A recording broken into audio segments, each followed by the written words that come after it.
سوال نمبر 1، کیا تراویح میں نماز گھر پہ ادا کرنا جائز ہوگا؟ نیز تراویح کی جماعت کے لیے کتنے لوگوں کا ہونا ضروری ہے؟ سوال نمبر 2، اگر حفاظ نہ ملے یعنی تراویح پڑھانے والے حافظ صاحب نہ ملے تو کیا تراویح پڑھا سکتے ہیں جو حافظ نہ ہو؟ اور اگر وہ تراویح پڑھا سکے جو حافظ نہ ہو تو اس کی کیا شکل ہوگی؟ سوال نمبر 3، کچھ لوگ گھر میں ہی تراویح پڑھنا چاہے اور ان میں سے کوئی بھی شرعی داڑھی والا آدمی نہ ہو، یعنی ایسا آدمی نہ ہو جس کی داڑھی شرعی ہو لیکن قرآن بہت اچھا پڑھتا ہو، قرآن صحیح پڑھنا جانتا ہو، کیا وہ تراویح کی امامت کر سکتا ہے اور اس کو جماعت کا ثواب ملے گا؟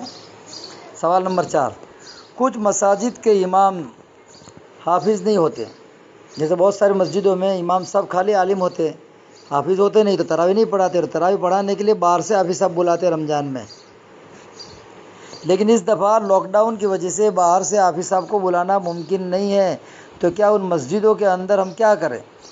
علم طرح سے تراویح پڑھیں یا پھر قرآن سے تراویح پڑھیں؟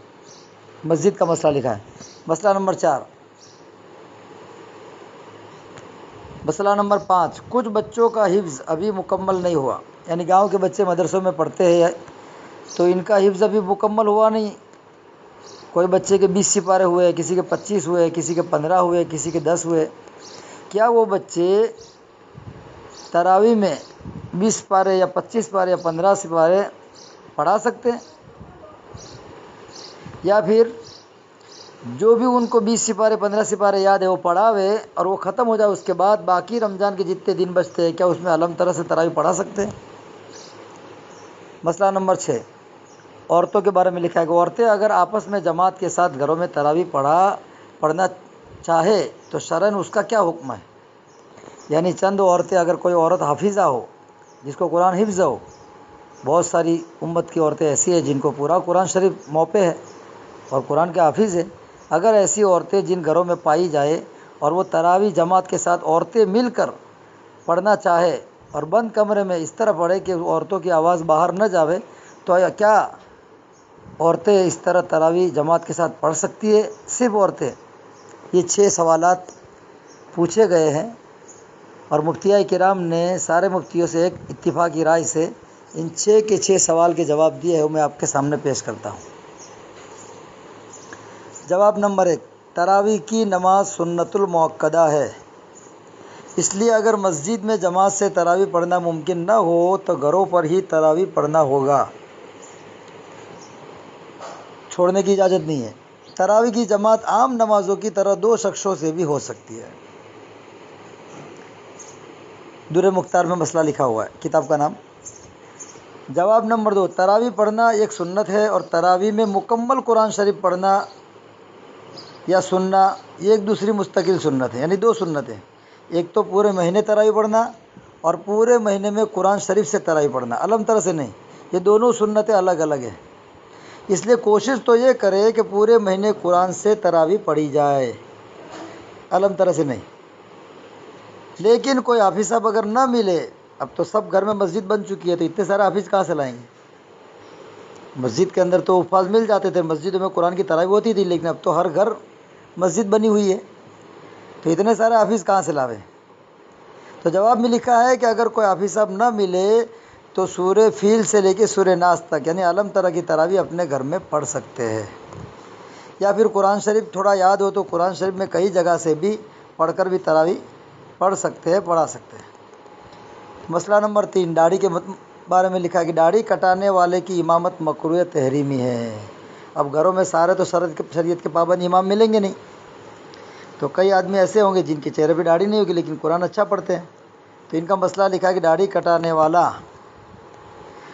کٹانے والے کی امامت مکروہ تحریمی ہے، لہٰذا باشرع شخص کو امام بناوے، جب تک کوئی اچھا داڑھی والا آدمی ملے، سنت شریعت کا پابند ہو، تب تک بغیر داڑھی والے آدمی کو امام نہ بناوے۔ لیکن اگر کوئی بھی باشرع آدمی نہیں ہے، اب اتنے سارے آدمی کہاں سے آئیں گے؟ کیونکہ برسوں سے ہم نے عادت بنائی ہے نہیں داڑھی رکھنے کی، ابھی تک داڑھی کو ہم نے سنت سمجھا ہی نہیں ہے، ہاں اب تک ہم نے داڑھی کو سنت سمجھا ہی نہیں ہے، ہم تو یہی سمجھتے ہیں خالی امام صاحب داڑھی رکھے، ان کے پیچھے ہم نماز پڑھیں گے تو سب کی نماز ہو جائے گی، ہم چاہے داڑھی رکھے نہ رکھے، ہم تو صرف امام کو سمجھتے ہیں۔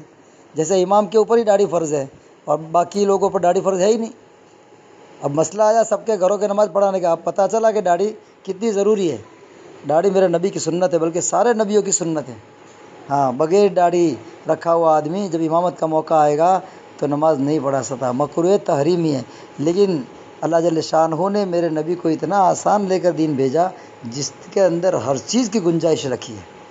اب ایسا موقع آیا کہ ایک بھی آدمی ایسا نہیں ہے جس کی داڑھی شریعت کے مطابق ہو، ایک مٹھی سے بڑی ہو، ایک مٹھی کے برابر ہو، تو کیا کیا جائے؟ تو علماء نے مسئلہ لکھا ہے، ایسا آدمی امامت کرے تو امامت کرنے سے پہلے چند باتیں سن لے۔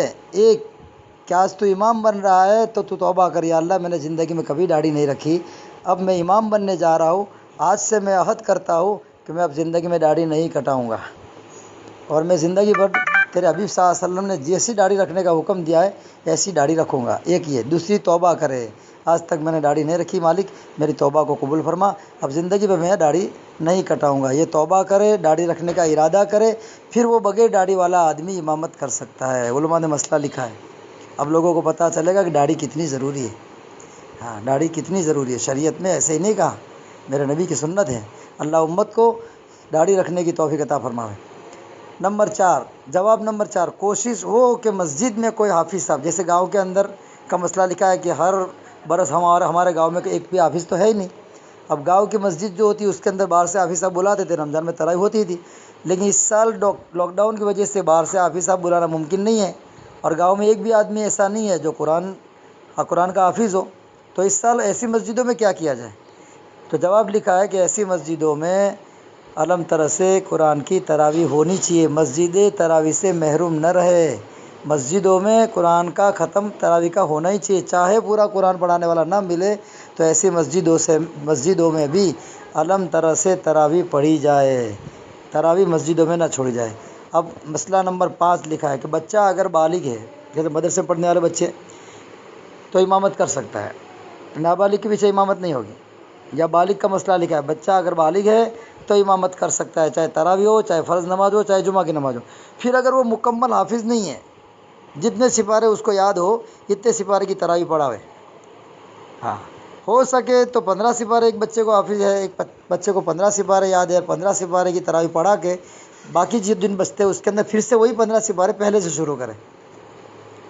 اگر یہ ممکن نہ ہو تو 15 سپارے کی تراویح پڑھا لے 15 دن میں، باقی 15 دن علم طرح سے بھی پورے رمضان کے اندر تراویح پڑھا سکتا ہے۔ یہ مسئلہ لکھا ہوا ہے۔ مسئلہ نمبر 6، عورتوں کے بارے میں لکھا ہے کہ عورتیں جو حافظ صاحب ہے، اس امت کے اندر بہت ساری عورتیں ایسی ہیں جو قرآن کے حافظہ ہیں، ایسی عورتیں گھروں میں تراویح پڑھا سکتی ہے، جماعت بنا کر عورت امام بن سکتی ہے۔ یہ مسئلہ لکھا ہے۔ یہ مسئلے کے بارے میں امی جان عائشہ صدیقہ رضی اللہ تعالیٰ عنہا سے جواب ملتا ہے۔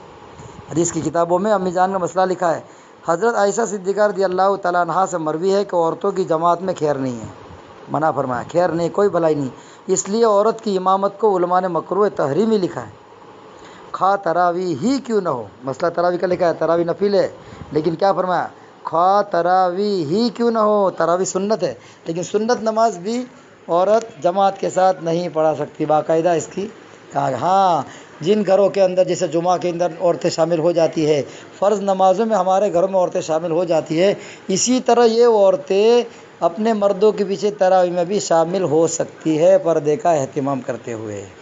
ہاں، یہ چند مسائل تھے جو آنے والے رمضان میں اگر لاک ڈاؤن نہیں کھلا اور گھروں میں اگر تراویح پڑھنے کا موقع آیا تو ہمارے سامنے رہے۔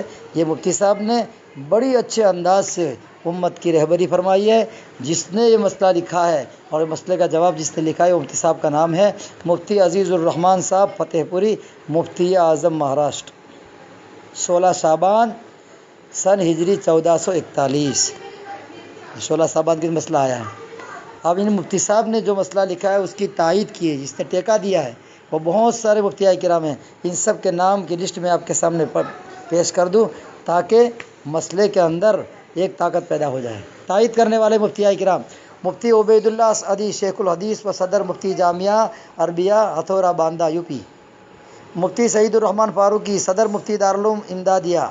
مفتی سید حذیفہ قاسمی، بھیونڈی یو پی، بامبے۔ مفتی محمد آزاد بیگ، صدر مفتی معراج العلوم چیتا کیمپ یو پی۔ مفتی محمد اشفاق، دارالعلوم امدادیہ مفتی جنید پالنپوری مسجد نور کولابا بامبے، مفتی حارث پالنپوری جوگیشوری بامبے، مفتی حسیب الرحمان فتح پوری، مفتی ثاقب قاسمی فتح پوری مدرسہ معراج العلوم، مفتی محمد انصار قاسمی دارالمنہاج السنہ مالونی کالونی ملاڈ بامبے، مفتی نظیف آرے کالونی بامبے۔ یہ سارے مفتیاء کرام نے تائید کی ہے کہ مفتی صاحب نے جو مسئلہ لکھا ہے آسانی کا، یہ بالکل صحیح ہے، ہم اس کی تائید کرتے ہیں تاکہ امت آسانی سے ان مسائل پر عمل کرے۔ اللہ جل شانہ مجھے اور آپ کو آنے والے دنوں کے اندر ان مسائل کو سامنے رکھتے ہوئے رمضان گزارنے کی توفیق عطا فرماوے، آمین۔ وآخر دعوانا ان الحمد للہ رب العالمین۔